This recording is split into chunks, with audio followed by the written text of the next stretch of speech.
तो दोस्तों, आज हम बात करने वाले हैं वेला द जोर मूवी के बारे में, जो कि एक बहुत ही रोमांटिक सा मूवी है। मुझे पता है कि आप लोगों को कैसा मूवी पसंद है, तो आज मैं आपके ही पसंद के हिसाब से मैं मूवी लेकर आया हूँ। तो मुझे भी पता है कि मेरे व्यूवर्स को कौन सा मूवी पसंद है। तो चलिए दोस्तों, बिना टाइम को गवाए मूवी को शुरू करते हैं। और ये मूवी आप लोग लास्ट तक जरूर देखना, आपको भी बहुत ही मजा आएगा, क्योंकि आप लोग जैसे मूवी चाहते हो वैसे ही है। तो चलिए दोस्तों, मूवी शुरू करते हैं। तो मूवी की शुरुआत एक कपल के साथ होती है, जिसमें हस्बैंड का नाम पायरी और वाइफ का नाम बेला होता है। तो हम देखते हैं कि वो दोनों साथ में कहीं नहा रहे होते हैं। तभी उन दोनों में किसी बात को लेके बहस हो जाती है। अब हस्बैंड पायरी गुस्से में अपनी वाइफ बेला को नीचे उतरने को कहता है, लेकिन बेला उसको मना कर देता है। इसीलिए पायरी अपने दोनों नौकरों को उसके वाइफ बेला को नीचे उतारने को कहता है। अब पायरी दोनों नौकरों के सहारे बेला को एक पेड़ से बांध देता है, जिसके बाद पायरी उन्हें बेला पर कूड़े बरसाने को कहता है और वो अपने मालिक की बातें मानकर बेला पर कूड़े भी बरसाने लगते हैं। यहाँ हम देखते हैं कि वो नौकर अब अपने कपड़े उतारते हुए बेला के पास पहुंचता है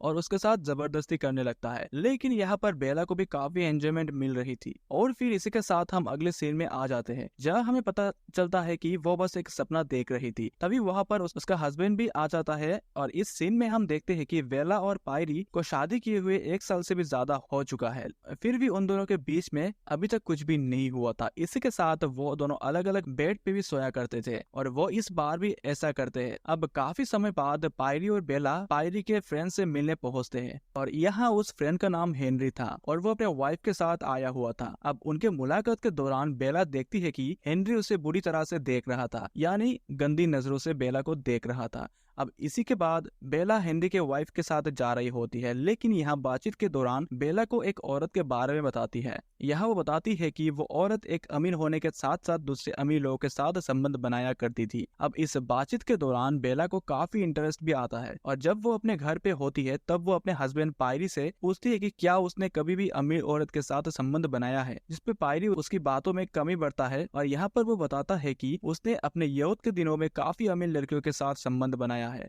लेकिन ये बात सुनकर बेला को काफी जेलस होती है और वो यहाँ से गुस्से में चली जाती है। अब नेक्स्ट सीन में बेला अपने टेनिस प्रैक्टिस के लिए आई हुई थी। वही कोइंसिडेंटली हेनरी भी पहले से होता है। हमें पता चलता है कि हेनरी को उसके पत्नी के द्वारा पता चल गया था कि बेला उसके अमीर लड़की वाले बातों में काफी इंटरेस्ट दिखा रही थी। फिर क्या, वो बेला को अप्रोच करता है और वो बेला को ये इन्फॉर्मेशन देता है कि वो एक जगह के बारे में जानता है जहाँ वो उस अमीर लड़की की तरह अपने लाइफस्टाइल को फॉलो कर सकती है। अब बेला का भी मन डोल जाता है और उसने जो एड्रेस हेनरी से पता किया था वो उस एड्रेस पे पहुंच जाती है और वो यहाँ आने से पहले काफी सोच विचार भी करती है, पर उसका मन अब पूरी तरह से डोल चुका था। यहाँ एक अपार्टमेंट में उसकी मुलाकात एक डीलर से होती है, जिसका नाम मैडम अनीस होता है। वो बेला को देख के काफी खुश होती है और उसे वहाँ के सभी रूल्स एंड रेगुलेशंस के बारे में बताती है। लेकिन यहाँ बेला भी अपनी कुछ कंडीशंस रखती है। वो साफ साफ क्लियर कट बोल देती है कि वो यहाँ पर दिन भर काम किया करेगी, जिसके बाद वो शाम को वापस घर चली जाएगी। अब इसी के साथ वो वहाँ से चली जाती है। अब नेक्स्ट सीन में हम बेला को पायरी के साथ घूमते हुए देखते हैं और यहाँ पर हम ऑडियंस को पता चलता है कि पायरी पेशेंट से डॉक्टर था और आज भी उसे एक क्लाइंट को डील करना था। इसीलिए जब बेला उसे रोमांस के लिए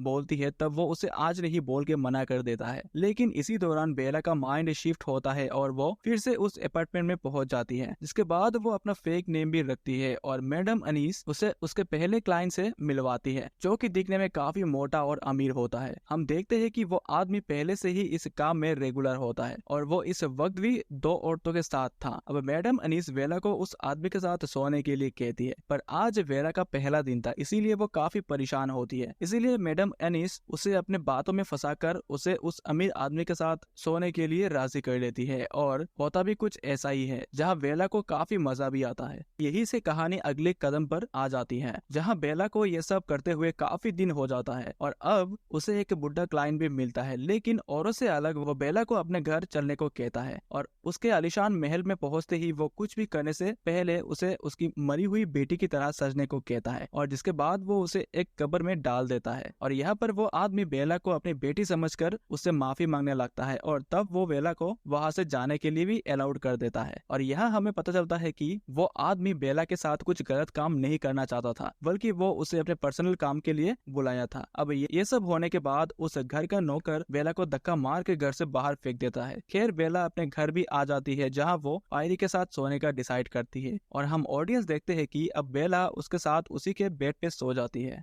वही दूसरी तरफ हम अपार्टमेंट में दो आदमियों को देखते हैं जो लड़कियों के साथ संबंध बनाने आए थे। यहाँ वो दोनों की नजर बेला पे पड़ती है और एक ही पल में उन्हें उससे प्यार हो जाता है। अब वो दोनों एक दूसरे से बेला के लिए झगड़ने लगते हैं, लेकिन आखिर में मार्शल नाम का लड़का जीत जाता है और उसे बेला के साथ सोने का मौका मिलता है। यहाँ मार्शल भी औरों की तरह बेला के साथ मजा लेता है और इसी के साथ उसे बेला से प्यार भी हो जाता है। अब बात यहाँ तक खत्म नहीं होती क्योंकि अब बेला भी उसके साथ ये सब करने में मजा आ गया था, इसीलिए वो खुद भी उससे अट्रैक्ट हो चुकी थी और वो उसको अपने ख्यालों में देखने लगती है। वही पायरी वेला को अपने साथ एक वेकेशन पे ले जाता है जहाँ वेला पायरी के साथ खुश नहीं दिखती क्योंकि मार्शल उसके ख्यालों में घूम रहा था। वही दूसरी तरफ मार्शल का भी यही हालत था। वो भी बेला को इतना पसंद कर चुका था कि वो मैडम एनिस को हर दिन कॉल करके उसके बारे में पूछता है और एक दिन उसे पता चलता है कि वेला अब वापस आ चुकी है, इसीलिए वो समय को ज्यादा वेस्ट ना करते हुए वेला से मिलने पहुंच जाता है। यहाँ वो बेला से पूछता है कि आखिर वो कहाँ चली गई थी और वो उसे यह भी बताता है कि वो उसे किसी दूसरे के साथ नहीं देख सकता। अब इसी के साथ उन दोनों में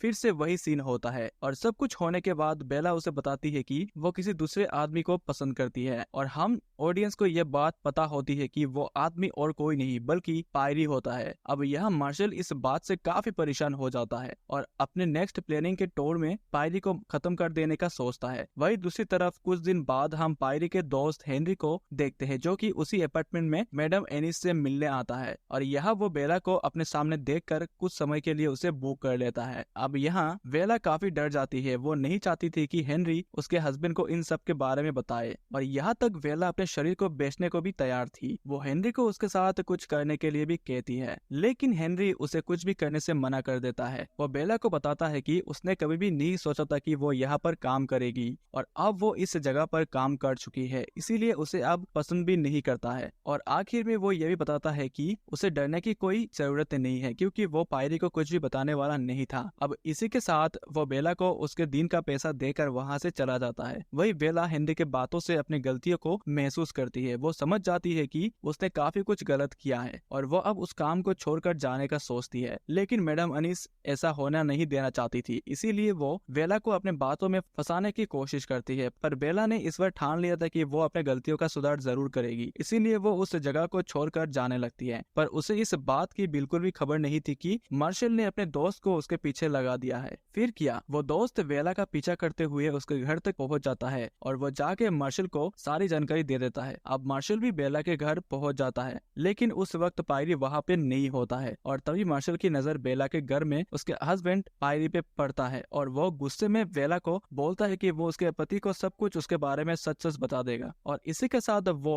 उसे एक मौका भी देता है कि अगर वो उसके साथ हर दिन सोएगी तब वो इस बात को राज रखने में उसकी मदद करेगा। लेकिन यहाँ पर हम बेला को उसके बातों में मना करते हुए दिखाई देता है क्योंकि वो खुद अपने हस्बैंड को वो सब बातें बताने वाली थी ताकि वो अपने गलतियों का पछतावा कर सके। वही मार्शल इस बात से गुस्सा हो जाता है और वो जैसे ही बाहर चला जाता है उसके सामने पायरी भी आ जाता है। अब यहाँ मौके का फायदा उठाकर वो पायरी पे गोली चलाकर वहाँ से भाग निकलता है, लेकिन मार्शल की किस्मत उतनी अच्छी नहीं होती क्योंकि जल्द ही वो पुलिस द्वारा एक एनकाउंटर में मारा जाता है। अब मार्शल के मरने से वेला की परेशानी कम नहीं होने वाली थी क्योंकि हमें पता चलता है कि मार्शल के हमले से पायरी अब पूरी तरह से पैरालाइज्ड हो चुका था। उसका पूरा शरीर अब किसी काम का नहीं था, यहाँ तक वो अपनी पत्नी को भी खुश नहीं कर सकता था। लेकिन यहाँ पर हम वेला को देखते हैं जो अब अपने हस्बैंड को ना ठुकराते हुए उसके साथ रहने लगती है और एक दिन हेनरी भी पायरी से मिलने आता है और यहाँ वो वेला को बताता है कि उसने उसके दोस्त की आंखों में आंसू देखा था जो बताती है कि वो अपने पत्नी को खुश नहीं रख पा रहा है, इसीलिए वो काफी पेन में है। यहाँ हेनरी बेला को बताता है कि वो पायरी को सब कुछ बता देगा और वो ऐसा ही करता है। अब हम अगले सीन में बेला को उसके पास बैठे हुए